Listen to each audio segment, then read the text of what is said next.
इस बार की पूर्णिमा है वैशाखी पूर्णिमा। वैशाखी पूर्णिमा पर ध्यान भजन करने से अद्भुत फायदा होता है।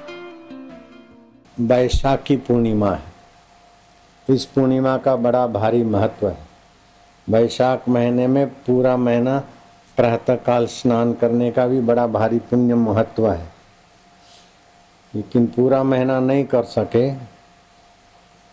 तो त्रयोदशी, चतुर्दशी और पूनम, तो वह महीने भर का पुण्य इन 3 तिथियों में प्राप्त हो सकता है।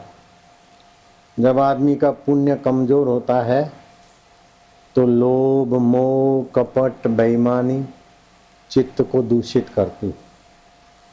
जब पुण्य जोर करता है तो आदमी सच्चाई, स्नेह, वफादारी, हिम्मत, साहस, उद्यम, साहस, धैर्य, बुद्धि, शक्ति, पराक्रम करके परमात्मा तक को पा लेता है। पुण्य और पाप दिन भर होते ही रहते हैं। अच्छाई और बुराई, शुभ अशुभ, हार्मफुल बैक्टीरिया और हितकारी बैक्टीरिया जूझते ही रहते हैं। जब हानिकारक बैक्टीरिया बढ़ जाते तो आदमी लुढ़क जाता है, और हितकारक बैक्टीरिया बढ़ जाते तो जोश में आ जाता है, काम काज में आदमी।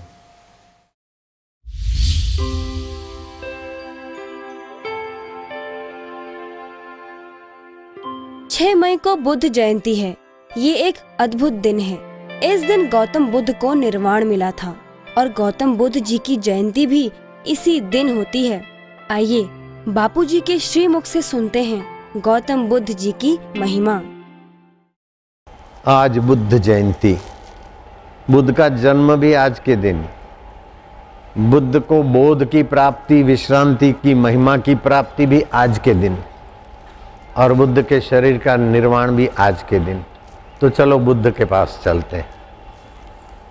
चले। आनंद अंदर था। बुद्ध जरा अपनी झोपड़ी से बाहर बैठे थे। एक व्यक्ति आया, भंते, मैं वो बात सुनने को आया हूं जो कही नहीं जाती। मैं वो बात समझने को आया हूं आपके पास जो समझाई नहीं जाती। मैं वो जानने को आया हूं जिसको जानने वाला रहता नहीं।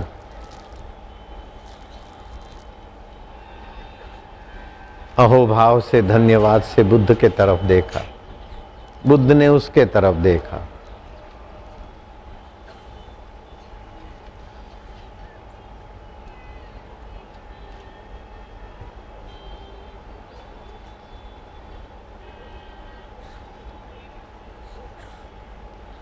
बुद्ध के नेत्र उन्मलित हो गए।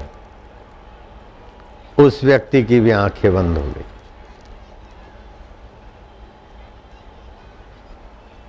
आनंद दूर से झांका, ये क्या बात है? वो आदमी चुप है। बुद्ध के हाथ नहीं हिलते, होठ नहीं हिलते। हो सकता है बुद्ध तो ध्यान में हो, लेकिन वो आदमी तो कल्पनाओं के राज में खो गया होगा। आनंद देखता रहा, बुद्ध खोए रहे, और बुद्ध के प्रभाव में वो व्यक्ति भी खोया रहा। जब उठा तो उसकी आंखों में चमक थी, चेहरे पर कुछ अलौकिक तेज था। हृदय भरा भरा। भंते, मिल गया, धन्यवाद, कृतज्ञ हूं, आपका आभारी हूं। आनंद सोचता रहा, बुद्ध बोले नहीं। हो गया, मिल गया। वो आदमी गया। आनंद शिष्य भी था, चचेरा भाई भी था, मुंह लगा भी था। बड़ी अटपटी बातें पूछने की हिम्मत उसमें थी। बोले, इस व्यक्ति ने आपको धन्यवाद दिया, आपने तो उसे कुछ कहा नहीं। कोई सत्संग नहीं हुआ, कोई चर्चा नहीं हुई। तो जाते समय वो धन्यवाद से भर गया और आपने भी कृपापूर्ण हाथ उसके सिर पर रख दिया। हालांकि आप रखते नहीं जल्दी से, जिस किसी के सिर पर हाथ आपका नहीं जाता। आखिर उस व्यक्ति के पास क्या था और क्या उसको मिला, मुझे समझ में नहीं आया। आपने कुछ कहा भी नहीं। आनंद, तुम हम घर में थे ना, तुम्हें घोड़े भगाने का शौक था, पता है ना? घोड़े सवारी का शौक था, घोड़ा भगाते थे। कैसे घोड़ा भागता था पता है? कुछ ऐसे घोड़े होते हैं कि सवार चढ़े, एड़ी मारे, चाबुक मारे, तब चलते हैं। कुछ ऐसे घोड़े होते थे आनंद के सवार